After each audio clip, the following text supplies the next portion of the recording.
What's Up, Tiger Mommy? Yes. Okay. The one about director. Sorry. One of my favorite episodes. But yeah, we have been obviously seeking out Kevin since the end of last season, and we found out about these tablets. Obviously, that Kevin can read because he's a prophet.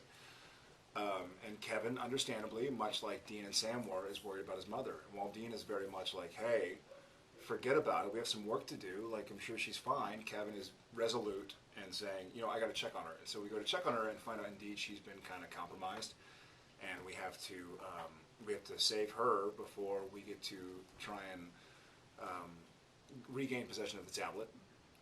And so it's a fun episode. It puts Dean and Sam in some kind of funny situations where they're these two guys who have kind of been a sovereign entity, and then we've had Bobby and we've had Cass and we've had some of the Roadhouse Hunters, but are kind of, there's a tiger mommy, quote unquote, forced upon us, and so we find ourselves in a situation where we're like, we don't want to buckle our seatbelts, we don't want to just chill out and let us do what we do, we know what we're doing, but it's kind of some nice hijinks, and that's the one, right, we deal with a god, Jim?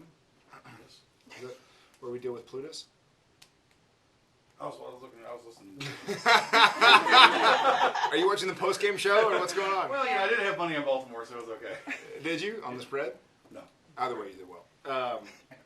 So yes, we find ourselves in a situation where we're heavily outgunned, heavily outnumbered, and we basically have our wits about us, and that's it. And we're dealing with gods and monsters and people who have infinite wealth, and so we kind of have nothing to use but our wits and our imagination.